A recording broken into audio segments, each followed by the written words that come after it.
We're going to begin our meeting on October 15th, Thursday at 4:30 in the council chambers. And the topic tonight would be Public Works, Construction, and Engineering. And we'll go around the room and introduce ourselves. Going to my right, Dean. Dean Veneman, Alderman, District 2. Joe Eichstead, City Engineer. Joe Terry, Director of Public Works. Shane Blazer, Mayor.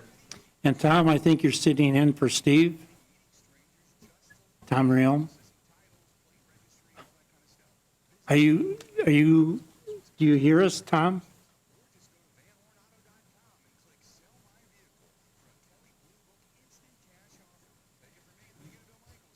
Tom can't hear us, I guess.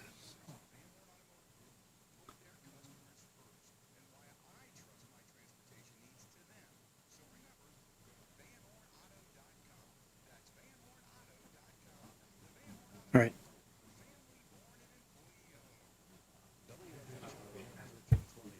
We're good. Tom, do you hear us? Yes, I can. Can you hear me? Yes. And want to introduce yourself? Okay. Tom Morrell, I'm District 4th Alderman. I'm sitting in for Chairperson Steve Polk. Okay, thank you. And so we'll begin, and Joe Terry, you want to? Who? Oh, Jay Bemke. He didn't say. All right.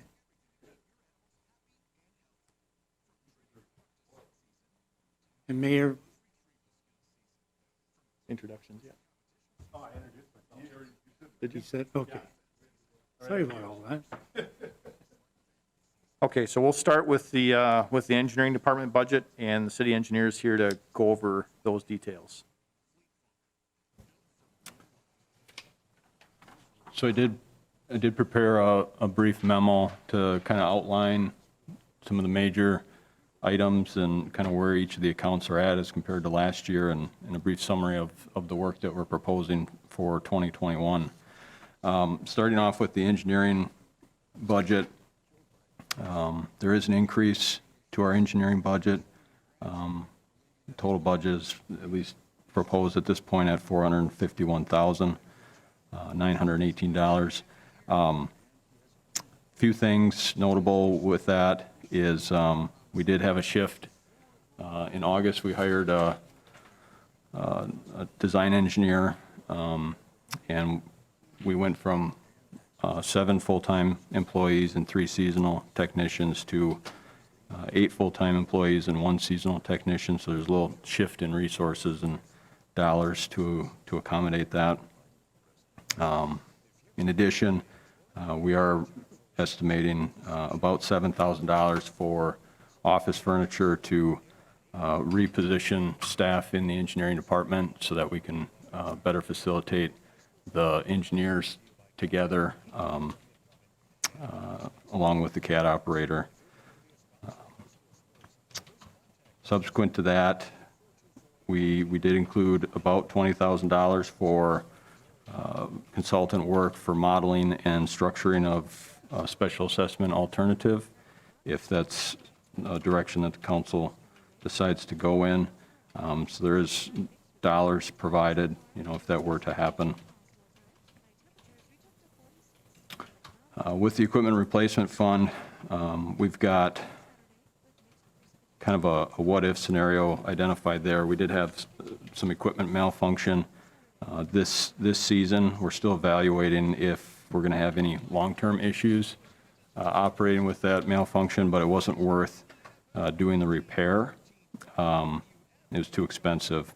And so if we can continue to utilize that equipment with the malfunction and work around it, we're going to do so. It'll help position replacement dates better for the future. And so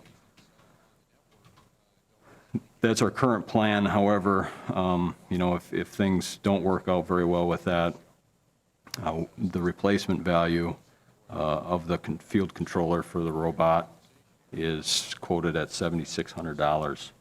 So we're going to continue to evaluate that, and hopefully we'll be able to work around that for another year or two, and then position the replacement of that at a better replacement schedule. For curb and gutter maintenance, very similar to last year and even the year before, we're proposing to do 1,500 lineal feet of curb and gutter removal and replacement.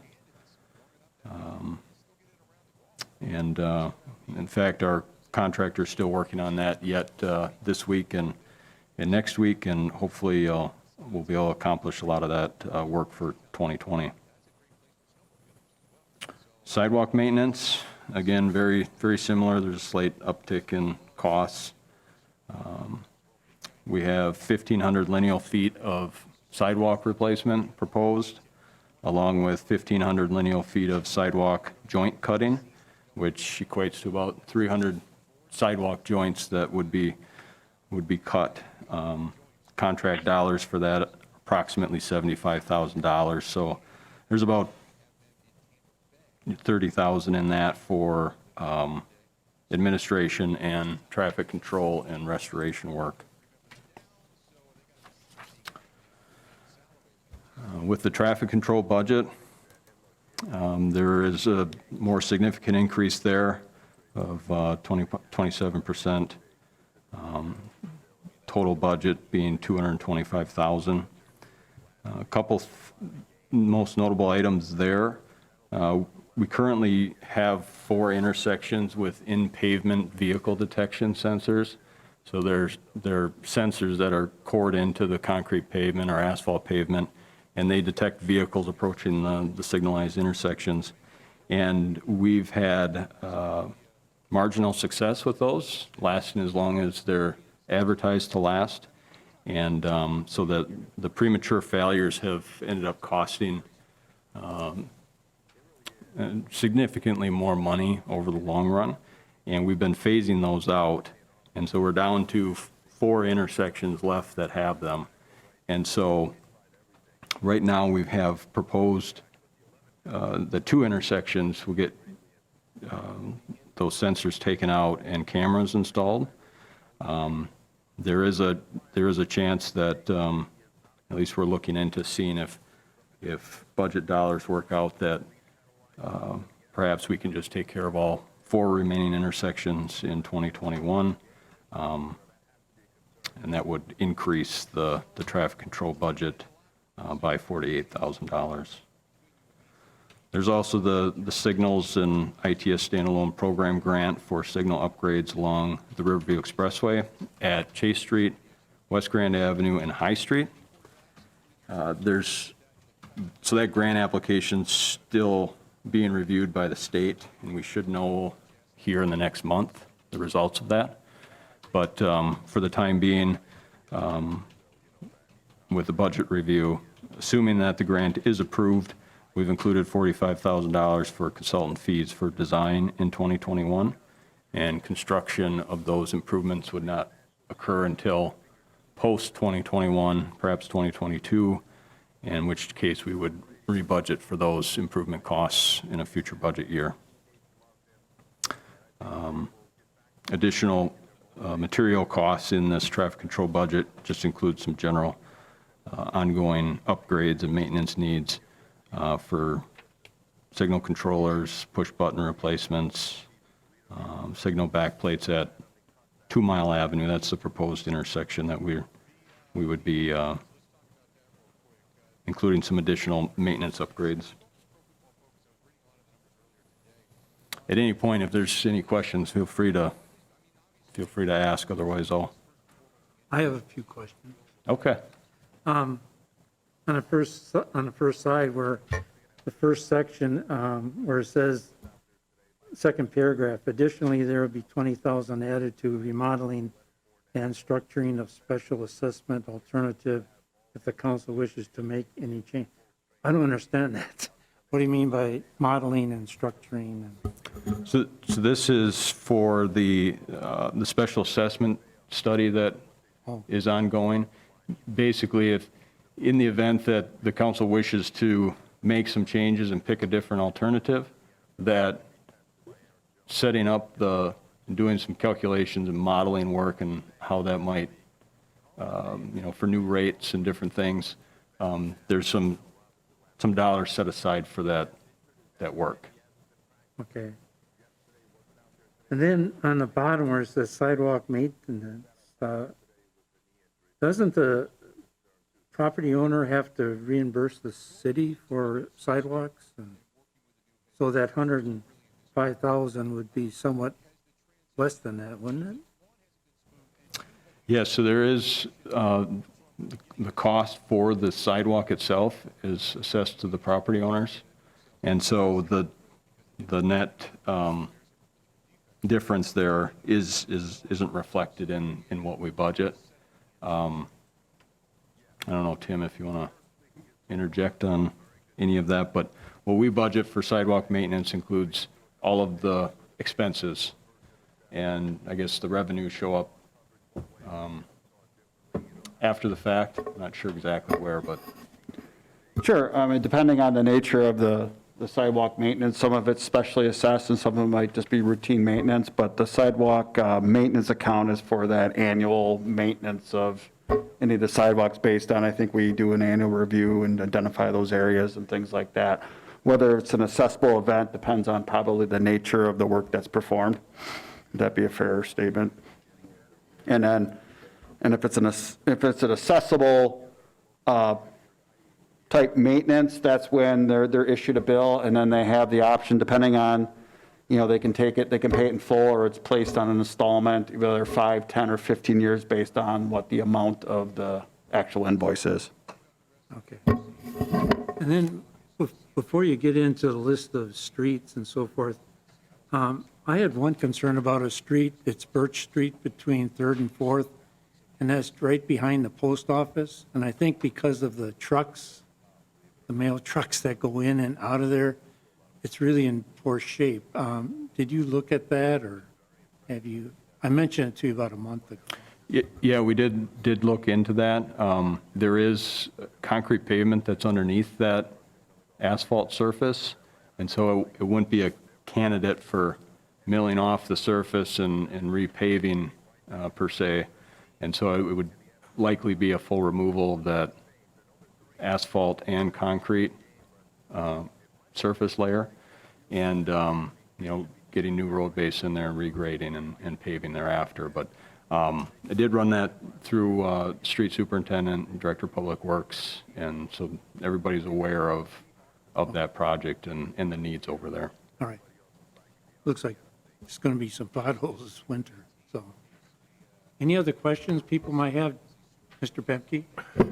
I just have one quick question. Number 2, under your traffic control, the standalone program, you're asking for $45,000 for a consultant. That's just for the consultant, that the grant will pay for the signals or the upgrades? If you get the grant? Yes, that is correct, and I'm trying to recall, I might have some notes here. 90/10. So the grant through the state, they'll fund 90% of the construction and design costs, but it's based on reimbursement. And so, whatever their rules are for reimbursing, that the city will expense those funds and then request for reimbursement thereafter. That's it. Thank you. Any other questions before we go on to the different projects? Tom, do you have any?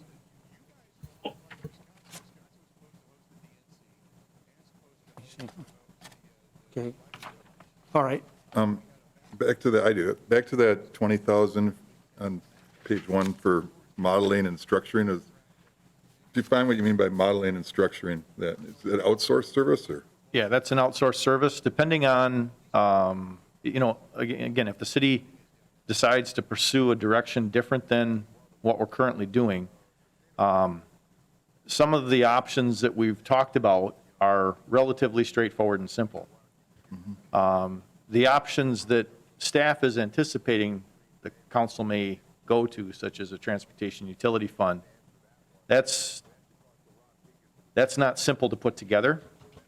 Okay. And we want to make sure that if that's the choice that the city wants to make, that we're working with both a consulting engineer and potentially a consulting CPA to check our financial analysis and make sure that we're set up in a way that's completely legal and would stand up to, any challenge in court.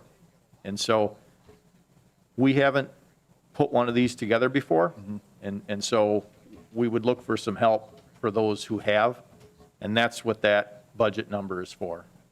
And you're pretty comfortable with that number, you think? Is that a guesstimate, or? Yes, I'm pretty comfortable with that. I've talked to a few, I've talked to a consulting engineer that has put together several of these, and this number, I think, would cover those costs and any outside CPA consultation, and I'm comfortable that that's a number that's appropriate. Thank you. Any other questions? Okay, let's continue. Joe? So the next item is the stormwater utility. And I don't have a lot of detail there. It's status quo from other years, but I guess just to give everybody a summary of the types of items that are budgeted underneath that portion of the budget. We have various requirements from our DNR permit that allows us to discharge and have storm sewer outfalls that discharge to the river. And so we have budget accounts for each of those categories that are included in our permit. So such things as public education, illicit discharge and pollution detection and elimination, stormwater quality management. We have like utility administration, which includes the billing fees from water and light to process the bills and collect those revenues. We also have construction site pollution control and post-construction stormwater management. And so all of these things are basically different categories based on activities related to permitting or construction site inspection or following up on illicit discharges that, different businesses or property owners may not even know that they've got a pipe hooked up wrong or something and are illegally discharging into the storm sewer.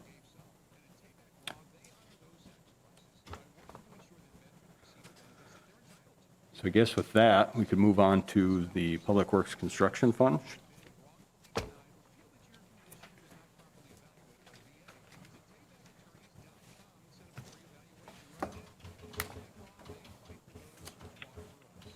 So there's a list of project summaries that I passed out.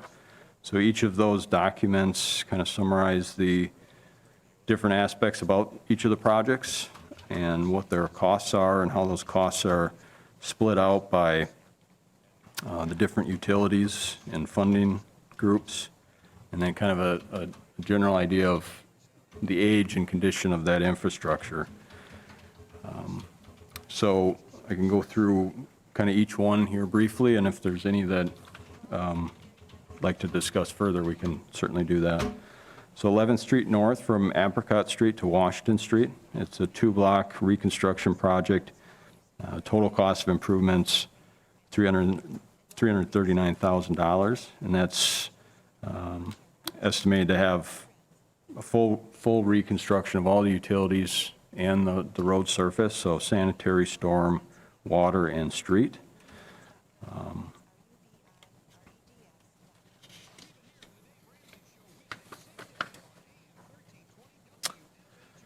15th Street North, Norton Street to Apricot Street.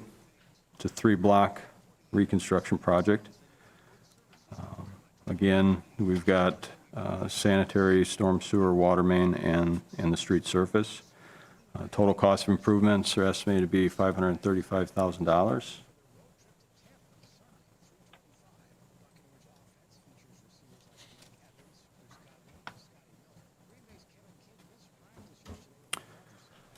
Jefferson Street from 25th Avenue North to 758 feet east. It's in the West Side Industrial Park. It's primarily a street resurfacing type project, but does have some costs related to storm sewer. This project has been proposed in the budget several years in a row, and is, for various budgeting reasons, has been pushed off. But we'll propose it again. We're proposing it again in this budget cycle, and total cost of improvements are $303,000.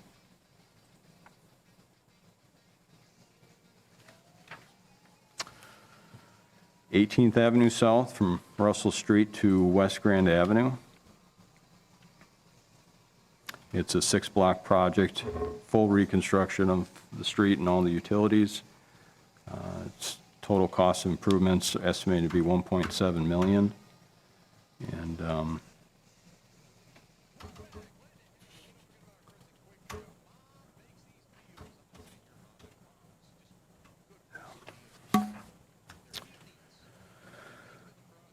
the Lion Park Flood Mitigation Project. This is a project in cooperation with the Department of Administration, which is the owner and managing department for the DOT building at Gaynor Avenue and 2nd Avenue. And this project is proposed a partnership with the Department of Administration to install flood mitigation type infrastructure, which would basically include some sort of earthen berm and potentially some non-permanent devices to help control the floodwaters. And this was a result of the most recent flooding event in 2019 that expended a bunch of city efforts to city resources to mitigate and keep the highway open and protect private property, and as a result. And so I believe it's estimated to be about a 50-50 cost share on the $320,000 of improvements.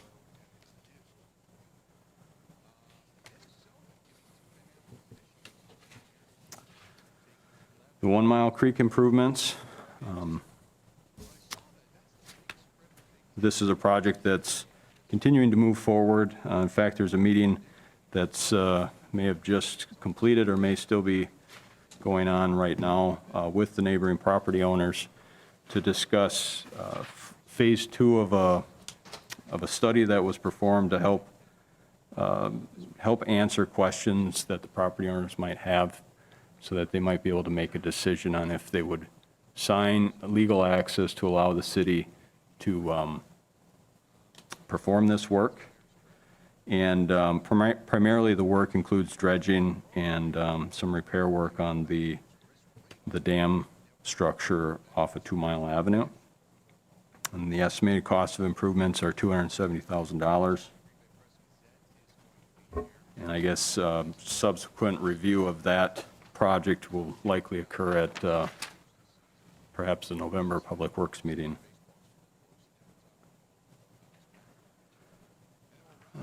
So that's the project summaries that we have. There are additional projects on the list on the engineering budget summary report. So item 7 under there is the Rapids East Commerce Center rail extension. So just a quick update on that. The plans are nearing completion. I'd say 99% complete. We're just waiting to hear back from Canadian National. And we do have permission from the Office Commissioner of Railroads to install the new grade crossing across 48th Street. And so the project is getting close to being ready to bid out for construction, which would likely occur then first thing in spring of 2021. And that's a cost share between, well, it's a 50-50 cost share with a T grant through the state, in the city with the max contribution of $300,000, and then Metelco covering the difference of that cost. We also have concrete pavement patching and concrete joint sealing. Those are for connecting highways primarily, and the concrete pavement patching location is pending at this point. We don't have an area identified yet. The concrete joint sealing, we have approximately 45,000 lineal feet of joint sealing to complete yet on Plover Road from Washington Street towards the corporate limits, north corporate limits. West Jackson Street design, that's just for design. The design will continue through 2021 and will be completed in August or September of 2021. We also have a sewer lining contract that will administrate for various sewer lines throughout the city that qualify for that. It's a cost-effective way to maintain sanitary sewers. That's a contract that we'll do either every year or every other year, depending on the need. And then we did identify, I think we identified $50,000 for Riverwall tuck pointing, and just the investigation of that effort. We're still trying to validate costs on what an investigative effort might be, but that number should be forthcoming.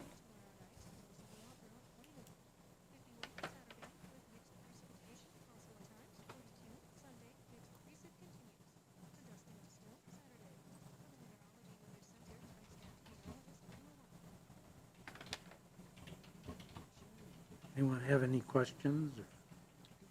Can you explain the breakdown again of the Metelco and the state on the rail extension? You said that a 50/50, and then you said Metelco was picking up the difference. I missed you. What did?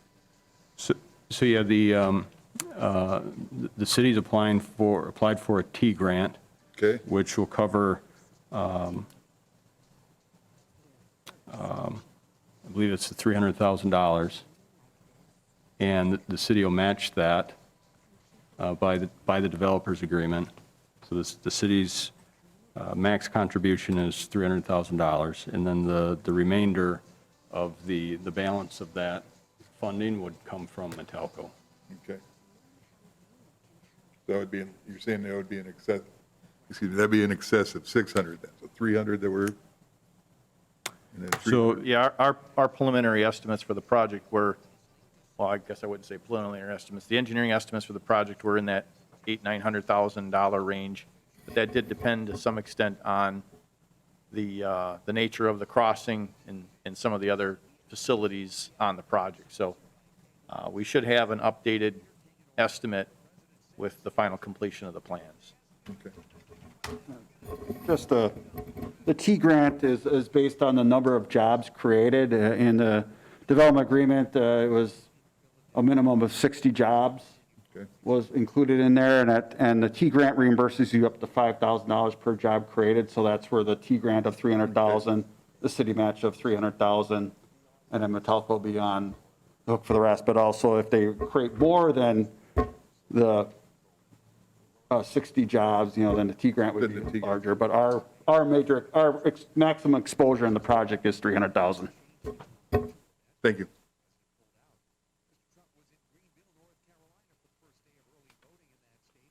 Mr. Bemke, do you have a question? Yeah, I have a couple questions. First of all, is this a full schedule for our construction crew, and is this work all going to be done by our construction crew? Or is this, All of the projects are identified for city crews except for the rail extension and the sewer lining contract.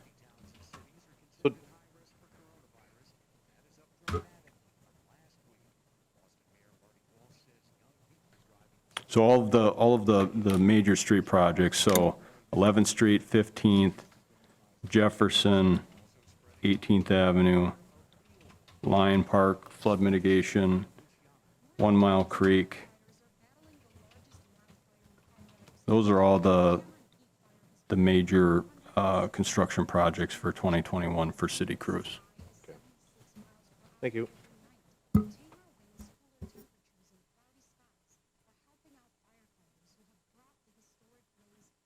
Anyone else with questions? Tom, do you have any questions? No, not right now anyway. Okay. Is that it for the presentation? Yes. Okay, next on the agenda would be adjournment. Is there a motion for adjournment? Or do you have a, Well, I mean, I guess I can go over, not the engineering side, but just go briefly over. We went over this the other night, but just as long as we're talking about the capital projects, okay, I can just, as soon as I get to it, reiterate the funding side of our capital projects. So, of the street construction, water main, sanitary sewer, and storm sewer construction projects, that is being proposed to be funded by $405,000 of property tax. The grants of 73,812, and that would be the Department Administration. I think that's their 50/50 cost share of the Lions Park flood mitigation project, if I'm not mistaken. Then we have the cost reimbursements from the utility. The water and light pays 100% of the water main construction, and our sewer utility pays 100% of the sanitary sewer construction. So that's at $1.25 million of that. And of the residual, we have a transfer from the storm water utility of $392,000. The bulk of that is utilizing, as I spoke to on Tuesday, is using some of the reserves in our stormwater utility fund to fund the dredging of the 1 Mile Creek project, if that comes to fruition. And then also a transfer of $125,000 to fund our storm sewer construction.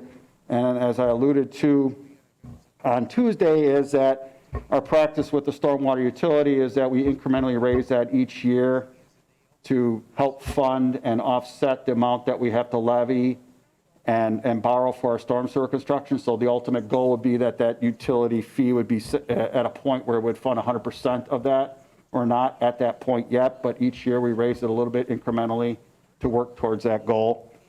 And then proceeds from long-term debt of approximately $1.8 million to fund the street construction and a portion of the storm sewer construction. I just kind of wanted to reiterate that. thanks. Which figure? $1.8 million for long-term debt. And that would be for the 4 major street construction projects and a portion of those 4 storm sewer, related storm sewer portion of those. That isn't funded with the transfer from the utility.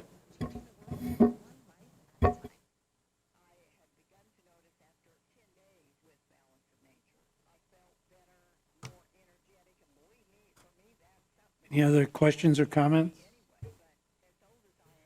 Then I'll make a motion to adjourn, which is number 3. Tom? I'll second that. Okay, we're adjourned. Thank you. At 5:05.